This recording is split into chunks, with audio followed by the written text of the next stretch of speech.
وقتی باشدم فکر میکنی میتونم پام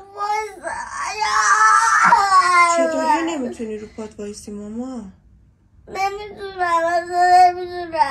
خب چطوریه که نمیتونی رو پات وایسی؟ نمیتونم خوابم بیاد. صبح؟ خب باشه الان نمیتونم. تلاش کن باشه نمیتونی. بلندم کن. بلندت کنم؟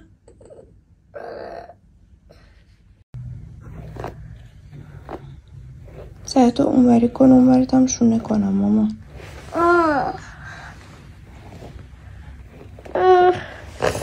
کلا باید تو همین مدل باشی دیگه الان.